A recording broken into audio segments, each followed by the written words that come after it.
At F3, we believe in building better leaders, men who lead with purpose in their homes, workplaces, and communities. Our QSource is your guide to this journey. It's a practical tool that focuses on 4 key areas: leading yourself, leading others, building strong teams, and creating a lasting legacy. Whether you're looking to improve your personal habits, strengthen your influence, or leave a meaningful impact, the QSource provides actionable principles to help you lead right and live right. Join us in transforming leadership one step at a time. Mammon, QSource Chapter 1.9, read by Koala. The sustaining relationship between a man and his work. Work is a virtue.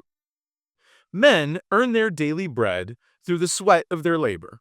We call this the sustaining relationship because the him must feed himself and his family.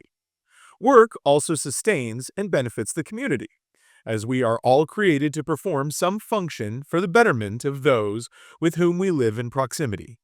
The skill of the candlestick maker empowers him to light the darkness for both himself and his neighbor the baker, who in turn feeds him with wholesome nourishment.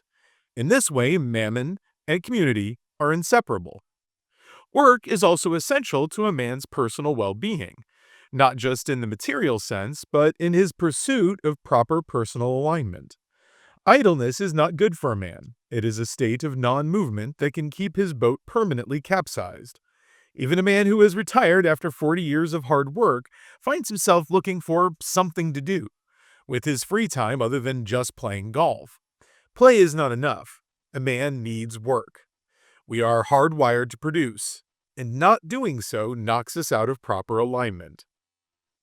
Mammon is a relationship, not a pursuit. It might seem odd to call mammon a relationship between a man and his work. After all, isn't work something we do rather than a person with whom we relate? Maybe mammon does not even belong on the concentrica. While superficially logical, this premise is flawed for 2 reasons. First, it is dependent upon the narrow view that only people can be related, when in fact the definition of a relationship is much broader. It is the way in which 2 or more concepts, objects, or people are connected, or the state of being connected.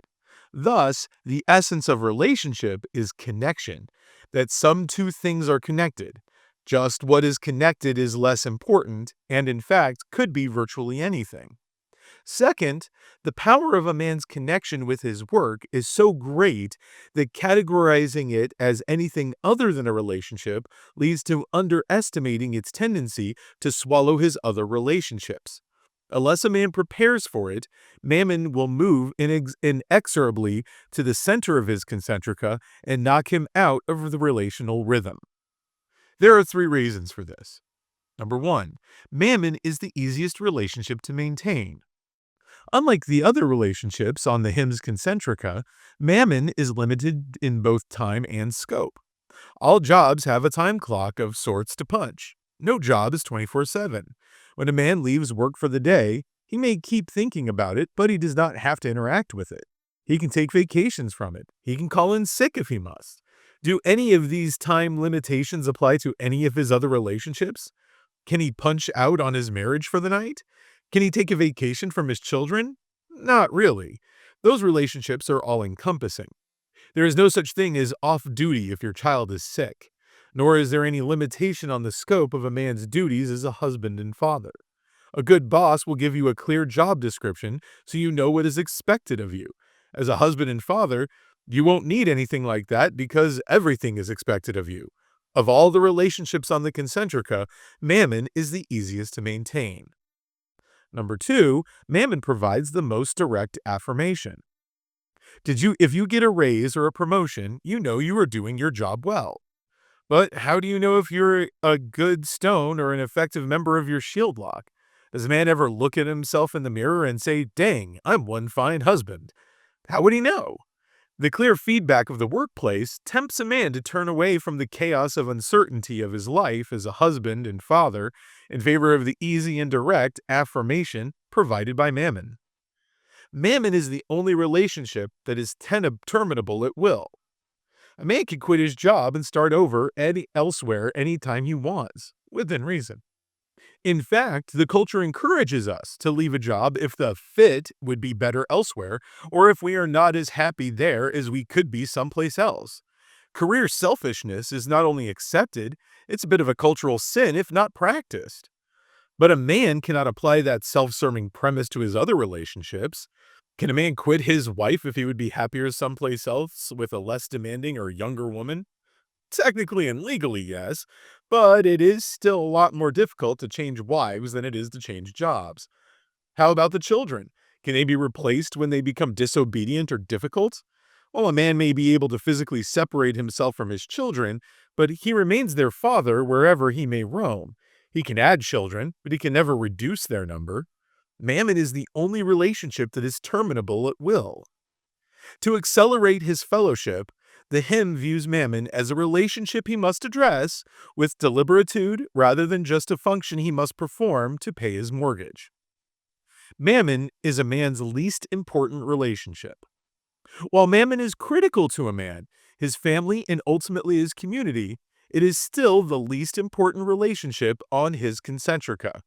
As a pro, the hymn prepares for the expected by always bearing the following in mind. If he places work before his M and shorties, he has committed relationship malpractice and risks losing them. If he places work before his shield lock and the blades, the community will suffer and erode. Ultimately, it falls prey to what lurks outside the walls. If he loses his family and his community to his work, there is nothing for his work to sustain. Ergo, Mammon is least important. Few would argue with the logic of placing work behind family and community. Even Goo Nation has its Oprah bombs about the proper placement of work. Like no man on his deathbed wishes he spent his life working more, and there are no trailer hitches on a hearse. And yet, the temptation to elevate Mammon to the forefront of the relationship target is ever present. If unchecked, it becomes workaholism in full bloom. Once there, like every holism, it will swallow everything else in a man's life. It will consume him. Because it is easy, affirming, and controllable, the temptation to elevate the importance of Mammon is compelling. The hymn recognizes this temptation for the jester it is and resists it. Through preparedness, he keeps Mammon in its proper place at the outer ring of his concentrica. The hymn may love his work, but he does not live to work. Instead, he works to enrich the lives of those he loves and with whom he lives.